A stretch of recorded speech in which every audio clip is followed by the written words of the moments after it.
নমস্কার, আমি প্রবীর মণ্ডল আর আপনারা দেখছেন মানবাধিকার বার্তা। মানুষের সাথে, মানুষের পাশে, সব সময়, সবখানে। মানবিকতা যে এখনও বেঁচে আছে তার একটা জীবন্ত প্রমাণ পাওয়া গেল। কয়েকদিন আগে দক্ষিণ 24 পরগনার বেশ কিছু মৎস্যজীবী বঙ্গোপসাগরে মাছ ধরতে যায়।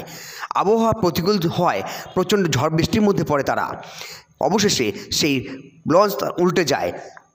এর ফলে এক একজন এক এক দিকে ভাসতে থাকে। রবীন্দ্রনাথও ভাসতে থাকে।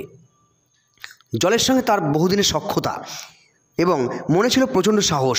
দিনের পর দিন এভাবে ভাসতে ভাসতে একটা সময় প্রায় 5 দিন অতিবাহিত হয় খিদে এবং সব কিছু বিসর্জন দিয়ে, কিন্তু হার মানেননি কোনো সময়। অবশেষে ভাসতে ভাসতে বাংলাদেশের কুতুবদিয়ায় এসে পৌঁছায়।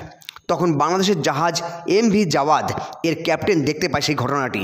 তৎক্ষণাৎ জাহাজ তার দিকে ছুটিয়ে নিয়ে যায় এবং লাইফ জ্যাকেট ছুঁড়ে দেয়।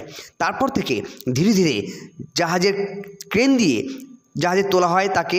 যখন তাকে জাহাজে তুলতে সক্ষম হয় সবাই, সকলে খুশিতে আনন্দে আত্মহারা হয়ে ওঠে। এখানে আরেকবার প্রমাণ করলো সবচেয়ে বড় ধর্ম হলো মানব ধর্ম, তার উপর কিচ্ছু নেই।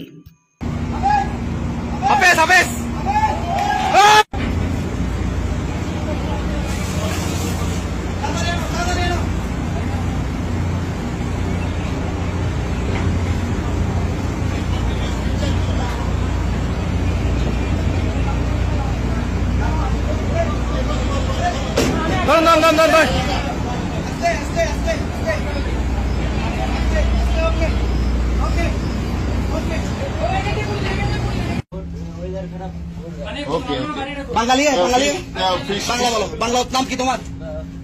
স্কুল নাম রবীন্দ্রনাথ দাস। হ্যাঁ, লোকের নাম কালু দাস, স্কুলের নাম রবীন্দ্র দাস। হলদিয়া থেকে ফিশিং করতেছিলা? হলদিয়া থেকে ফিশিং করতেছিলা? তো কেমনে পরে গেলা শিখতে? হ্যাঁ, পরে গেছিলেন।